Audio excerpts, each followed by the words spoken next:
বাজার থেকে এত দাম দিয়ে রুটি কিনে এনে যদি লাল অংশটাই ফেলে দেয় তাহলে তো লস হয়ে যাবে। লস করা যাবে না, রেসিপি বানিয়ে নিব।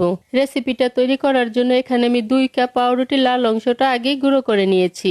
এখন চুলায় একটি প্যান বসিয়ে দিয়েছি। এবার পাউরুটির গুঁড়ো করে নেওয়া অংশটাকে ড্রাই রোস্ট করে নিচ্ছি। 5 মিনিটের মতো করে নেওয়ার পর ড্রাই রোস্টটা হয়ে গিয়েছে। এখন এগুলোকে আমি নামিয়ে নিচ্ছি।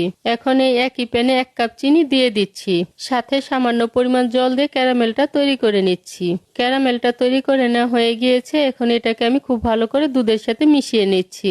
এত টানাটানি করার পর মনে হচ্ছে ছুটছে না, কিন্তু কিছুক্ষণ রেখে দিলে এটা এমনিতেই গলে যাবে। দুধের সাথে ক্যারামেলটাকে ভালো করে মিশিয়ে নেওয়ার পর এবার ড্রাই রোস্ট করে রাখা পাউরুটির গুঁড়োগুলো দিয়ে দিচ্ছি।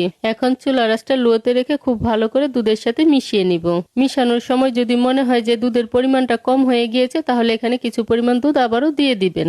জল দেওয়া যাবে না, জল দিলে স্বাদ পাবেন না, তখন আবার আমাকেই গালি দিবেন। ভালো করে মিশিয়ে নেওয়ার পর এবার এর মধ্যে দিয়ে দিচ্ছি 2 টেবিল চামচ পাউডার মিল্ক আর 1 টেবিল চামচ বাটার দিয়ে খুব ভালো করে আবারও মিশিয়ে নিচ্ছি। মিশ্রণটা প্যান থেকে উঠে আসছে। এখন এটাকে আমি নামিয়ে নিচ্ছি।